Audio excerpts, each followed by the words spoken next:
আমন্ত্রণ জানাচ্ছি চট্টগ্রাম সংলাপ দেখার জন্য। সাথে আছি আমি মোহাম্মদ কামাল উদ্দিন। দর্শক, এই অনুষ্ঠানের মাধ্যমে চট্টগ্রাম তথা বাংলাদেশের ইতিহাস, ঐতিহ্য, ব্যবসা, বাণিজ্য, শিল্প, সাহিত্য, সংস্কৃতি, রাজনীতি সহ নানান বিষয়ে আলোচনা করে থাকি। আজকের আলোচনার বিষয় নির্বাচন ভাবনা। এই নিয়ে আলোচনা করার জন্য আমাদের স্টুডিওতে উপস্থিত হয়েছে বাংলাদেশ আবাহনীর চট্টগ্রামের প্রতিষ্ঠাতা সাধারণ সম্পাদক, বিশিষ্ট ক্রীড়াবিদ, বীর মুক্তিযোদ্ধা, লায়ন মোহাম্মদ দিদারুল আলম চৌধুরী এমজেএফ। আপনাকে চট্টগ্রাম সংলাপ অংশগ্রহণ করার জন্য আন্তরিকভাবে অভিনন্দন জানাচ্ছি। জি, আপনাকে ধন্যবাদ জানাচ্ছি। আমরা সরাসরি কথা চলে যাই, যেহেতু এখন নির্বাচনের কিন্তু প্রচারণা তুঙ্গে। আপনার বাইরে থেকে নির্বাচন প্রচার করে স্টুডিওতে এসেছে। 30শে ডিসেম্বর আমাদের আসন্ন নির্বাচন হতে যাচ্ছে মাননীয় প্রধানমন্ত্রীর নেতৃত্বে এবং দলীয় সরকারের অধীনে। বাংলাদেশের অন্যান্য জেলার মতো চট্টগ্রামের মানুষও কিন্তু নির্বাচন উৎসব মুখে ব্যস্ত। এই নির্বাচনে আপনার ভাবনাটা কি? এই নির্বাচন সম্বন্ধে আমি বলবো যে নির্বাচনের যে একটা উৎসব, যেটা সবাই এদেশের সব মানুষে কামনা করেছিল গত 2014-তে, যেটা পারে নাই, এবার সব দল অংশগ্রহণ করছে, অনেক উৎসব মুখর। আর আমাদের রাজনীতিটা যেহেতু এখনো পর্যন্ত স্টেবল না, এই অভিযোগ তো থাকবেই।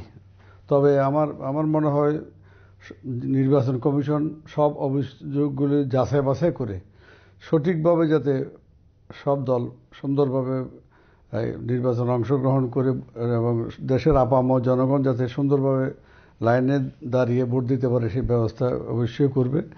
তবে আমরা আমাদের যে রাজনীতির যে কথাটা বলতেছি, যে স্টেবল না হওয়ায় আমরা বাড়তি কতগুলো কথাবার্তা বলি সবসময়। যে আদালতের যে উকিল, উনি একটা সাবজেক্ট ম্যাটার নিয়ে দুই পক্ষে তর্ক বিতর্ক হয়, তো এক পক্ষ চায় যে কোনো বিনিময়ে তার আসামিটাকে সেভ করতে, আরেকজন চায় সাজা দিতে। আমাদের রাজনীতিটা কিন্তু ঠিক ওইখানে চলে আসছে। আমাদের রাজনীতিটা কিন্তু যেতে হবে কোথায় গ্রামের পঞ্চায়েত যে সালিশ, যেখানে আসল সত্যটা বেরিয়ে আসতো। তো সব রাজনীতিবিদদের কাছে আমার অনুরোধ থাকবে যে নিজ নিজ ধর্ম পালন করে, আমি মুসলমান, আমাকে মনে রাখতে হবে আমার দুই কাঁধে দুইটা ফেরেশতা কিন্তু রাউন্ড দ্য ক্লক লিখে যাচ্ছে ভালো মন্দ, এবং নিজ নিজ ধর্ম পালন করে আমার মনে নিজেকে শুদ্ধ করে এই দেশের মানুষের স্বার্থে আমরা বাঁচব না হয় সবচেয়ে হাইয়েস্ট বাঁচলে 150 বছর, কিন্তু আমাদের মৃত্যুর পর 120 বছর, মানে লাস্ট যে মানুষটা যাবে পৃথিবী থেকে, তাকে 150 বছর ওয়েট করতে হবে কি আমাদের সিরিয়ালের জন্য। তো ক্ষণিকের এই জীবনের জন্য আমি সবাইকে অনুরোধ করব।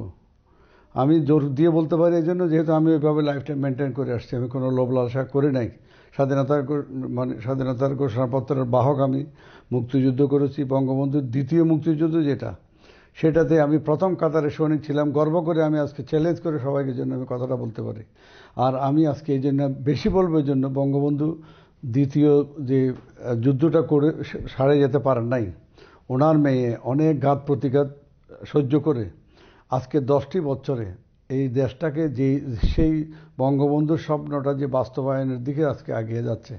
এই জন্য শুধু এইমাত্র এইটাকে গিয়ে রেখে আমি কিন্তু কোনো রকমের কোনো শক্তি পরাশক্তির কাছে মাথা নত করার মানুষ নই। যেই হোক আমার দল, আমি যেই দলকে সমর্থন করি সেই দলের অনেক লোকের বিরুদ্ধে আমি বিভিন্ন রকমের প্রতিবাদ করেছি এবং সেগুলো রেকর্ড আছে। তো আমি আজকে সবাই দেশের মানুষকে শুধু এটুকু বলবো যে আমরা যদি এখন ঈদের ছুটিতে বাড়ি যাই, আমার বাড়ি যদি গ্রামে হয় গ্রামে গেলাম, কারো বাড়ি নোয়াখালী, কারো বাড়ি কুমিল্লা, কারো বাড়ি ঢাকা, সে ঈদের সময় বন্ধের পরে 3-4 দিন গ্রাম থেকে ঈদ কেটে আসি, নিজের ঘরে ঢুকবো, তারপর সরাসরি অফিসে চলে যাব। সব কিছু চলমান। আজ সরকার যে অবস্থায় সমস্ত প্রকল্পগুলোকে যে চলমান রেখেছে, এইবারের জন্য অন্তত সরকার যদি, এই আওয়ামী লীগ সরকার যদি ক্ষমতায় আসে, তাহলে মন্ত্রী পরিষদ গঠন হওয়ার আগে এই সব প্রকল্পগুলো চালু হয়ে যাবে। অর্থাৎ ঈদের থেকে ছুটি কাটিয়ে বাড়িতে এসে যেমন অফিস শুরু হবে, তেমনিভাবে প্রকল্পগুলো শুরু হবে। সুতরাং এইবারের জন্য দেশের আপামর মানুষকে আমি বলবো, এখনও পর্যন্ত বিভিন্ন কুৎসা রটায়। 91-তে দেখেছি আমরা আওয়ামী লীগ যেখানে নির্ঘাত ক্ষমতায় যাবে, বিদেশি চক্রান্ত এবং আওয়ামী লীগকে ভোট দিলে মসজিদে উলুধ্বনি হবে, এসব কথা বলা হয়েছে। আমার মনে হয় 2008 সালের নির্বাচনে ইয়ং ছেলেরা, বর্তমান যুগের ছেলেরা মানে আজকে ভোটার হওয়াতে এটার সুফল আওয়ামী লীগ পেয়েছে। 2014-তে যেহেতু কম্পিটিটিভ ভোট হয় নাই, কিন্তু ভোটের আইন হিসাবে 100 বার সেটা ভোট হয়েছে, কেউ না বলতে পারবে না। প্লেন ওয়েট করতে, মানে একটা প্লেনে একজন মন্ত্রী পথে আছে, যদি বলা হয় যে মন্ত্রী পথে আছে একটু প্লেন ডিলে করেন, এটা কি কোনো প্যাসেঞ্জার মানবে? সুতরাং 2014 সালের বৈধতার ব্যাপারে কোনো সন্দেহ নেই, কিন্তু কম্পিটিটিভ হয় না, প্রতিদ্বন্দ্বিতাপূর্ণ হয় না। এবার প্রতিদ্বন্দ্বিতাপূর্ণ হচ্ছে। দেশের আপাময় মানুষকে বলবো যে আপনারা মেহরবানি করে এই টার্মটা, চলমান প্রকল্পগুলো যদি না হয়, কারণ আমরা তো প্রতিহিংসা পরায়ণ রাজনীতিবিদ। যদি অন্য একটা দল আসে, শুরু হয়ে যাবে যে টেন্ডার কিভাবে হয়েছে, কি দুর্নীতি হয়েছে, কি হয়েছে, সব কিছু মেসাকার। যত জেলাতে যত ডিসি ছিল, যত ওসি ছিল, যত এসপি ছিল, সবগুলোকে চেঞ্জ করতে করতে চলে যাবে যে 6 মাস। দেশের বর্তমান অবস্থায় আমি সামান্য ব্যবসার সাথে যেটুকু জড়িত, পুরো স্টেবল যে ইলেকশনে কি হচ্ছে এরকম একটা অবস্থাতে কেউ কোনো প্রকল্পের কাজ করছে না। অনেকটা কন্ট্রাক্টরের কাজ অ্যাসাইন করা আছে, কিন্তু তারা করছে না, যে গভর্নমেন্টের কী অবস্থা হচ্ছে এই জন্য। তো সুতরাং আমি আমার দেশের স্বার্থে আমি কোনো আওয়ামী লীগের একটা পদে আছি, বা 37 বছর গ্যাপের পরে আমি পদে আছি ঠিকই, কিন্তু আমি কখনো ওইরকম পক্ষপাতিত্ব কথা বলিনি। আজকে আমি নিরপেক্ষভাবে আমি বলতে পারবো, দেখো আমার ধর্মর দিক থেকে আমি আমার বুকে হাত দিয়ে বলতে পারবো যে এই অবস্থাতে আজকে যে নির্বাচনটা হচ্ছে, এখানে অবশ্যই আওয়ামী লীগ আসা দরকার। বঙ্গবন্ধুর সেই স্বপ্নটা বাস্তবায়ন হয়ে, আপনি মনে করেন যে যদি আমরা আজকে যে এখন উচ্চ মাধ্যম উন্নয়নের দিকে আমরা যেভাবে যাচ্ছি, এই জিনিসটা ধারাবাহিকতা 5 বছর অনেক আগে যাবে। এই 5 বছর আমাদের রাজনৈতিক দলগুলো তারা মাঠে ঘাটে রাজনীতি করে, তাদের দলগুলো অর্গানাইজ করে আগামী 5 বছর পরে তারা নিয়মতান্ত্রিক পদ্ধতিতে আসুক। তারা এখন যদি আমরা বিরোধীদের যদি চরিত্র বিশ্লেষণ করি, মানে যেইভাবে হোক, কোনো নীতি কোনো কিছুই বলি না। আজকে বঙ্গবন্ধু বলে ডক্টর কামাল হোসেন ওনার প্রথম ভাষণগুলো শুরু করেছিলেন। কাদের সিদ্দিকী বলেন, রব বলেন, সবাই বলেছিলেন, এবং জামাতকে তারা কোনোভাবে অ্যাকসেপ্ট করবে না। আজকে কি হলো? তারা ধানের শীষ মেনে, জামাতকে মেনে কোনো প্রকারে আসতে হবে। আর বিএনপির আইডিওলজি কি? কামাল সাহেবকে দিয়ে হয়তো বিদেশকে কোনোভাবে ইনফ্লুয়েন্স করতে পারবে, যেভাবে 91-তে তারা ক্ষমতা আসছিল। কাদের সিদ্দিকীরা বা রবারা এগুলো আগে করছিল, যে মনে করতেছে না ক্যান্টনমেন্টকে যদি কোনোভাবে বসে এনে ক্ষমতা বসানো যায়, এই ধরনের মেন্টালিটি। আমি অনুরোধ করব, আপনি একজন মুক্তিযুদ্ধ হিসেবে খুব সুন্দর কথা বলেছেন, যদি জামাত বিএনপির কাঁধের উপর বা ঐক্যফ্রন্টে ডক্টর কামাল হোসেনদের কাঁধের উপর যদি আবার জামাত যদি কোনো কারণে যদি বিএনপির ঐক্যফ্রন্ট যদি ক্ষমতা আসে, তাহলে দেশের অবস্থা কি হবে, এবং যারা মুক্তিযোদ্ধা পক্ষে আছে তাদের অবস্থা কি হবে? আপনি একটা কথা প্রথমে আপনি বলি, ওরা বলে যে কি সরকার আদালতের উপরে হস্তক্ষেপ করছে। ওনারা কি করে বলতে পারেন যে সাজাপ্রাপ্ত তাদের নেত্রী, সাজাপত্র তাদের যে নেতা তারেক রহমান ইলেকশনে জিতলে ওরা মুক্তি পাবে? তাইলে কি তারা একটা প্রস্তুতি নিয়ে আমরা ক্ষমতায় আসলে আমরাও মানে আদালতের উপর প্রভাব খাটিয়ে খুনি মানে যে ধরনের যে বিভিন্ন বিষয় যেগুলো শাস্তি হয়েছে তারা মকুব করিয়ে নেবে? তাহলে এ ধরনের একটা মেন্টালিটি নিয়ে তো আমার মনে হয় কথাগুলো বলা হচ্ছে। জেলে যারা আছে, যেমন দেলোয়ার হোসেন সাঈদী, ওনার মুক্তি হবে, ওনার আমৃত্যু যে কারাদণ্ড হয়েছে, তাহলে তো তাদের বাসনাটা কি? যে তারা ক্ষমতায় এসে কোর্টের উপরে ইনফ্লুয়েন্স করবে। তো এখন জামাত, আমি আপনাকে জামাত সম্বন্ধে একটা তারিফ করে কথা বলতেছি। জামাত অত্যন্ত একটা ডিসিপ্লিন পার্টি। ওরা একজন ডাকাতি করে, আমি তার ডাকাতিটাকে খারাপ বলবো, সে যদি ওই ডাকাতির জিনিসগুলো গরিবের কাছে বিলিয়ে দেয়, আমরা কিন্তু অনেকে এটাকে প্রশংসা করি। এরা যতই খারাপ হোক, তাদের পার্টি, তাদের যে শৃঙ্খলা খুব ভালোভাবে আছে। এরা আমি বুঝলাম না এদের মধ্যে, তারা যদি আজকে এই স্বাধীনতাকে মেনে নিয়ে, জাতির জনক বঙ্গবন্ধু সহ বাংলাদেশের মুক্তিযুদ্ধকে মেনে নিয়ে, যে অতীতে যুদ্ধ যেগুলো হয়েছে এগুলো কিন্তু তারা বিজয় র্যালি করছে না, এগুলোর সাথে না, এগুলো তো এখন যেগুলো করতেছে এগুলো হলো মেকআপ। ওরা 91-এ আমি আরেকটু গোড়া দিয়ে আপনাকে বলি, যেমন আপনার এরশাদ বিরোধী আন্দোলন, যুগপৎ আন্দোলন করছে। এখানে অনেকে বলে যে আওয়ামী লীগ তো আপনার এই জামাতের সাথে কি বলে আন্দোলন করছে। এখানে এখানে যারা যেটা বলে এই জিনিসটা অনেকে বোঝে না। আমি একজনের সাথে ঐক্য করলাম, আমি এখন যদি যাই ঐক্য মানে শেয়ার করা, জি ভাগ করা, আপনার কাছ থেকে আরো শুনবো একটা ছোট বিরতির পর। দর্শক, একটা বিরতিতে যাচ্ছি, বিরতির পর আবারও ফিরে আসবো, ততক্ষণ আপনারা আমাদের সাথে থাকবেন।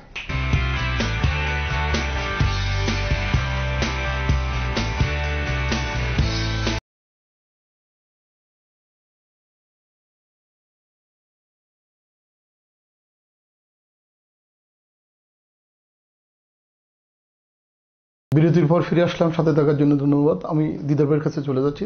যে কথা, ওই যে যুগপৎ আন্দোলন, বিগত এরশাদ বিরোধী আন্দোলনে জামাতকে নিয়ে যে কলঙ্ক বা অভিযোগ উত্থাপন করা হচ্ছে, সেটা বিষয় নিয়ে আপনি আলোচনা করেছিলেন।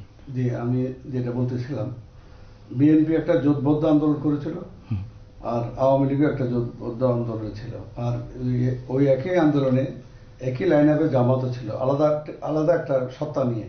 তারা কিন্তু কারোর সাথে যুক্ত হয় নাই। ওই পিরিয়ডটা জামাত আন্দোলন করছে সাথী ভাই হিসাবে। আমি যদি মনে করেন একটা মসজিদে না, আওয়ামী লীগ যুগপৎ আন্দোলন করছে বিএনপির বিরুদ্ধে 1991 সালে বিএনপি ক্ষমতা আসার পর 96। আমি সেটা বলছি না, আন্দোলনটা হয়েছিল আপনার এরশাদ বিরোধীর কথা বলতেছি। তখন এরশাদ বিরোধী থেকেই তো জামাতটা কোথায় আসছে আমি জিনিসটা আপনাকে বলছি। এরশাদ বিরোধী আন্দোলন যখন হলো, বিএনপি একটা গ্রুপ করে জোট করে আন্দোলন করছে, আওয়ামী লীগ একটা জোট করে আন্দোলন করছে, জামাত ইন্ডিভিজুয়াল একটা পার্টি হিসেবে আন্দোলন ছিল। তখন যখন 91-এ ক্ষমতা আসলো, জামাত ইলেকশনে দাঁড়াইছিল, কিন্তু চট্টগ্রামের ব্যাপারে আমি বলি, 10:30টার দিকে মহিউদ্দিন চৌধুরী এবং আব্দুল্লাহ নোমান সাহেব যখন নির্বাচন করছিল, 10:30টার দিকে ভোট ফর নোমান লিখে দিল।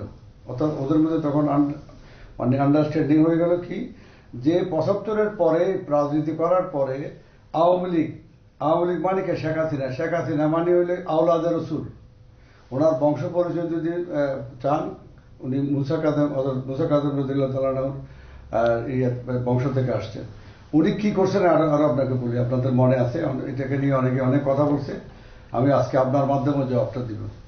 উনি জামাতকে একজন রাজনৈতিক দল হিসেবে যেহেতু জিয়া রহমান স্বীকৃতি দিচ্ছে, আমার দেশের একজন নাগরিক, সে যত রকমের ছোট হোক, সে আমাকে ভোট দিক বা না দিক, কিন্তু তার কাছে ভোট চাওয়া এটা আমার দায়িত্ব। আমি তারা যদি হেয় করি, হিংসা করি, এটা ঠিক না। সে আওলাদের রসুল গোলাম আজমের কাছে দোয়া চাইতে গেছিল, ভোট চাইতে গেছিল, আমাদের মনে আছে। এটা নিয়ে অনেক সমালোচনা করছে।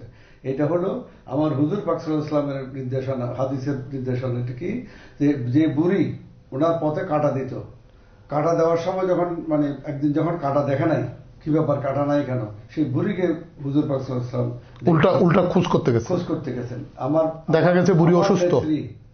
আমার নবীর আদর্শ পালন করে সেদিন গোলাম আজমের শত্রু হলেও, হ্যাঁ, শত্রুর ভিতরে না, উনি যেহেতু ওই তৎকালীন সরকার তাকে ভোটাধিকার দিছে, উনি এই দেশের একজন ভোটার, তার কাছে অন্য কোনো কারণ দেখিয়ে ভোট দেখতে না যাওয়া মানে হলো এটা আমার না। গোলাম আজম কিন্তু নাগরিকত্ব আইনগতভাবে পেয়েছে, কিন্তু আপনার বিএনপির সরকারের সময় আমি তো প্রথমত নাগরিকত্ব দিয়েছে, এটা নিয়ে চ্যালেঞ্জ হয়েছে, আদালতে মামলা হয়েছে। ঘাতক দালালের পক্ষ থেকে যখন জাহানারা ইমাম যখন আন্দোলন করছে, জামাতকে ফিসি ফেলার জন্য, মারা ফেলার জন্য মানে আওয়ামী লীগ উঠে পড়ে লাগছে। ওনার মেন্টালিটিটা কি ছিল আমি এটাই জানাচ্ছি। উনি আমার রসুলের হাদিস মোতাবেক একজন, উনি মানে একজন হিসেবে ওনার কাছে দোয়া চাইতে গেছিলেন। এটাকে নিয়ে আমাদের পক্ষে বিপক্ষে ডাইন বা অনেক সমালোচনা করছে। আমি বলি এটা হলো পরিষ্কার একটা হাদিসকে মানান। আমি আপনাকে আসল কথাতে আসছি। তারপর ভোট ফর নোমান বলে ওরা করলো কি, 91-এর ক্ষমতা এসে জামাত তখন এই বিএনপির সাথে এমনভাবে ওতপ্রোত হয়ে কম্বিনেশন করে যা পারছে আওয়ামী লীগকে, আজকে যারা যত কথাই বলুক, সেদিন আওয়ামী লীগের ছেলেদের উপরে কি নির্যাতন গেছিল। বিএনপির তো শত্রু আওয়ামী লীগ ছিল না, এরশাদ বিরোধী আন্দোলন হচ্ছে, বিএনপির বিরুদ্ধে তখন তো কোনো আন্দোলন হয়নি। হ্যাঁ, বিএনপি ক্ষমতায় এসে তারপর মাগুরার নির্বাচন নিয়ে আমাদের আজকে দেখেন, ওরা ইলেকশন করেছিল কি, তাদের ইলেকশন ম্যানিফেস্টো ছিল কি, প্রেসিডেন্সিয়াল গভর্নমেন্ট। আমার নেত্রী বলে যে না ঠিক আছে, ওরা জিতলেও সংসদীয় গণতন্ত্রটা কায়েম হোক। উনি ওদের সাথে বলছে ঠিক আছে বাবা, তোমরা যেভাবে হোক ইলেকশন করছো, আমি এটার বিরুদ্ধে কিছু বলবো না, তোমরা সংসদীয় গণতন্ত্র প্রাইম মিনিস্টার সিস্টেমে আসো। তারা জিতলেও তারা নীতি অনুসরণ করছে আমার নেত্রীর, আমার আওয়ামী লীগের ম্যানিফেস্টো। তখন 3.5 বছর কিন্তু বিভিন্নভাবে গণতন্ত্র রক্ষা করার জন্য আমাদের নেত্রী অসম্ভব সহযোগিতা করে গেছেন, আওয়ামী লীগ ধৈর্য ধারণ করে গেছে বিভিন্নভাবে। এই মাগুরার ইলেকশনের লোভ সামলাতে না পেরে তারপর আজকে যে বিশৃঙ্খলাগুলো হলো, তারপর বিএনপির বিরুদ্ধে আন্দোলন, আওয়ামী লীগ জোটবদ্ধভাবে আন্দোলন করছে, সেখানেও আবার জামাত এসে ওদের সাথে প্রথম কম্বিনেশন হয়ে আবার যেহেতু বাগবাটা ওরা সমস্যা হয়েছে, আবার ওরা আন্দোলন করলো আওয়ামী লীগের সাথে পাশাপাশি, প্যারালেল, মানে না কোনো কম্বিনেশন না। কম্বিনেশনের ব্যাপারে আমি কর্মসূচি অভিন্ন ছিল আর কি, দাবি দাবা অভিন্ন ছিল। জামাতের ব্যাপারে আমি একটা চৌধুরী বাড়ির একটা বাংলা ছবির একটা ইয়ে বলতে চাই। রাজ্জাক সাবানাকে নিয়ে চৌধুরী বাড়ির সিঁড়ির গোড়ায় গিয়ে দাঁড়াইছে, তখন ফজলে লোহানী ওনার বাবা চৌধুরী সাহেব ছিল। তো যখন বললো যে বলে এটা কে, জিজ্ঞেস করলো, বলে বা আমি ওকে বিয়ে করছি। তো বলো চাষার মেয়ে, বলো চাষার মেয়ে হলে কি ওরা মানুষ না? বলো চাষার মেয়ে মানুষ হতে পারে কিন্তু চৌধুরী বাড়ির বউ হতে পারে না। তো যে জামাত ইসলাম এত রকমের আপনার খুন খারাপি যেগুলো করছে, এরা তো করে নাই। যারা করছে তাদেরকে কিন্তু রাজনৈতিক অধিকার দিয়ে তাদের গাড়িতে যখন আবার বিএনপি ফ্ল্যাগ দিল, আজকে এই সমস্যাগুলো তখন আসে দাঁড়ালো। তখন তারা করলো কি, জামাতের এরা তখন ওই আন্দোলন যে একসাথে করছে, এরশাদ বিরোধী, বিএনপি বিরোধী, এগুলা তাদের মনে ছিল না। তারা সেই পাকিস্তানি কায়দায় এগুলো শুরু করাতে আজকে জামাত কিন্তু একটা জায়গায় ট্র্যাপে পড়ছে। জামাত তাদের কোরআন হাদিস যদি মানে, প্রথমে নারী নেতৃত্ব জায়েজ নাই, না কোনো নারীর স্যান্ড নাকের লাগানো জায়েজ নাই। ওরা ক্ষমতার জন্য আল্লাহর কোরআন হাদিসের বিরোধিতা করাতে আজকে জামাতের এই পরিণতি। জামাত যদি ধরেন যেভাবে আল্লাহ রসুলের ভাবধারা নিয়ে যেভাবে ছিল ওইভাবে কিছু হতো না। তো এখন জামাত যেটা উঠে পড়ে লেগে মোটামুটি ভাবে এখন আওয়ামী লীগকে কিন্তু বাধ্য করছে এই জিনিসগুলো করে। তখন যুদ্ধ অপরাধের বিচার স্বাভাবিক হয়েছে যে, আর ওরা যদি যেটাই হয়েছে আন্দোলনের পরে যদি 91 বলতো যে আমরা যারা খুন খারাপি করছে তাদেরকে আমরা ঘৃণা করি বা আমরা বাংলাদেশে স্বাধীন সত্তা মেনে নিলাম, কিছুই না। এখনো তো তারা ক্ষমা চাইতে পারে, সেটা তো চাওয়ার সুযোগ আছে কিনা সেটা আমি যেটা বলি, আগামী যারা প্রজন্ম আসছে তারা যদি তাদের থেকে যদি যেগুলো যুদ্ধ অপরাধের সাথে জড়িত ওদের নামগন্ধ না রেখে কমপ্লিট একটা নিউ জেনারেশন যদি আজকে আমার মনে হয় ক্ষমা চেয়ে আসে, তাহলে রাজনীতিটা দাঁড়াতে একটা শৃঙ্খল পার্টি হিসাবে তারা কিন্তু আসতে পারবে। এখানে আমার মনে হয় সরকারের কোনো বিরোধিতা থাকবে না যদি তারা ইজে না টানে। আচ্ছা, আরেকটা জিনিস, আপনি যেহেতু যুদ্ধ অপরাধীদের কথা নিয়েছেন, যুদ্ধ অপরাধীদের যাদের নিমতান্ত্রিক আদালতে বিচারের মাধ্যমে বিচার কার্যকর হয়েছে, অনেকে কিন্তু অডেল সম্পদের মালিক, তাদের উত্তরসূরিরা কোনো না কোনোভাবে আবার চাঙ্গা দিয়ে উঠতেছে। যারা যুদ্ধ অপরাধী দীর্ঘ বছর বাংলাদেশে কোনো না কোনো সুযোগ নিয়ে তারা এই অর্থ সম্পদের মালিক হয়েছে, এই টাকাগুলো কিন্তু স্বাধীনতার পক্ষে শক্তির বিরুদ্ধে যাবে, মুক্তিযুদ্ধের বিরুদ্ধে যাবে। তাদের এই সম্পদগুলো বাজেয়াপ্ত করা উচিত কিনা? এটা দেশের প্রচলিত আইন হিসাবে আমি তো ধরেন এইভাবে আমি ডাইরেক্টলি কিছু বলতে পারবো না। আমাদের এই যে যুদ্ধ অপরাধীদের টাকাটা আইনত কি করা যাবে, দেশের আইন যেভাবে বলবে সরকার এভাবে অ্যাকশন নেবে। তবে আমি আপনাকে যেটা বলছি, সরকার আজকে এইগুলোর আপনার কথা বললে তো অনেকগুলো আসবে। আপনি দেখেন পরবর্তীতে তারা যুদ্ধ অপরাধের নামে যে ধ্বংসাত্মক কার্যকলাপগুলো করছে, এবং আজকে যে আমি বললাম যে আমার আওলাদ রসুল এবং বিভিন্ন নবী অলির দোয়া আছে বলে আজকে আমার নেত্রী বেঁচে আছে। নাইলে যে 21 সেকেন্ডের হামলা। আচ্ছা, আপনি চট্টগ্রামে আপনারা কতটা আসন জয় হওয়ার সম্ভাবনা রয়েছে? 21 আগস্টের ইয়াটা তো কোনোদিন বাঁচার তো কোনো কথা ছিল না, সেটা তো আমরা সবাই জানি। এখন যেহেতু নির্বাচন বিষয়, আপনি চট্টগ্রামে কতটা আসন আপনারা পাবেন বলে মনে করেন? এখন যে অবস্থা বিরাজ করছে, আমার মানে 2-3টা সেন্টার, 2-3টা কনস্টিটিউয়েন্সিতে হয়তো একটু ফাইট হবে, আর বাকিগুলোতে আমার মনে হয় যে ওরা ওইভাবে ক্যান্ডিডেটও দিতে পারে নাই। আর ক্যান্ডিডেট যাদেরকে দিছে তারা মানে এলাকার সাথে মানে কোনোদিন যোগাযোগ নাই এরকম। আর তাছাড়া দেশের মানুষ এখন ম্যাক্সিমাম মানুষ যে উন্নয়নের ধারাটাকে মানে বজায় রাখার জন্য যেভাবে মানুষ এখন উদ্গ্রীব, প্রতিটি জায়গায় যেভাবে মানুষ বুঝতেছে, ইভেন এমনকি বিএনপি সমর্থক নেতা না, তারাও মনে করতেছে না এই সরকার যদি এখন সরে তাহলে দেশের জন্য ক্ষতি হবে। ওই জন্য ওদের 16 আসনের মধ্যে একটা দুইটা মানে পাওয়ার সম্ভাবনা আছে বলে আমি মনে করি না। তবে তারপরেও হয়তো সারা বাংলাদেশে আওয়ামী লীগ তো 300 আসন পাবে না, হয়তো ওই হিসাবে যদি ধরেন কিছু আসন পাবে, তার মধ্যে একটা দুইটা পেয়েও যেতে পারে। কিন্তু বর্তমান অবস্থায় 16টা আসনের মধ্যে একটি পাওয়ার কোনো ব্যবস্থা নেই। কিন্তু ইলেকশনের কথা তো বলা যায় না, আগের দিন কি চেঞ্জ আসে। তবে একটা দুইটা আসন একটু ফাইটে আসতে থাকবে। এটা লাস্ট পজিশন কি হয় এটা আল্লাহ।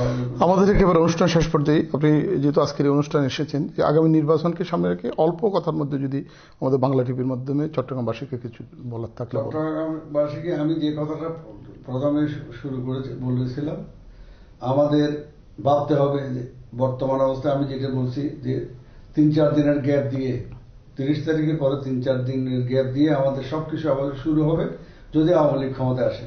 আর আওয়ামী লীগ যদি ক্ষমতা না আসে তাহলে বিশৃঙ্খলা সিরিয়াসলি হবে। তবে আমি আমার সাধারণ সম্পাদক আমাদের ওবায়দুল কাদের সাহেবের সাথে ওই আওয়ামী লীগ ক্ষমতা না আসলে 1 লক্ষ লোক মারা যাবে, এটা আমি আবার ডিফার করি। আওয়ামী লীগ হলেও রাজার হাতি, 1 লক্ষ টাকা বাঁচলেও মরলেও 1 লক্ষ টাকা। আওয়ামী লীগ যতখানি শক্তিশালী না ক্ষমতায় থাকলে তার থেকে বেশি শক্তিশালী বিরোধী দলে থাকলে। সুতরাং কেউ যদি ক্ষমতায় আসে আওয়ামী লীগের উপর যেমন চালাইয়ে আমার মনে হয় ক্ষমতায় টিকতে পারবে, এরকম কেউ কল্পনা করতে পারবে করাটা উচিত হবে না। আমার জন্য আমার সাধারণ সম্পাদকের সাথে আমি এই জিনিসটা ডিফার করে, আওয়ামী লীগ হলো রাজার হাতি। রাজার হাতি। ধন্যবাদ আপনাকে। আপনার যে আওয়ামী লীগ রাজার হালে থাকুক এবং আওয়ামী লীগ রাজার হাতি হিসেবে থাকুক, যেহেতু আওয়ামী লীগকে আমরা বাংলাদেশের স্বাধীনতার নেতৃত্বকারী দল হিসেবে আমরা জানি, এবং বঙ্গবন্ধুর হাতে করা আওয়ামী লীগ এবং এই দেশের উন্নয়নের ক্ষেত্রে অগ্রগামী হিসেবে সারা বিশ্বের কাছে যেভাবে পরিচিত করেছে, আমি মনে করি আপনার বক্তব্য থেকে আজকে অনেক কথা এসেছে।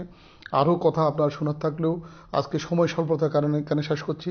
আপনারা ভালো থাকুন, সুস্থ থাকুন, বাংলা টিভির সাথে থাকুন।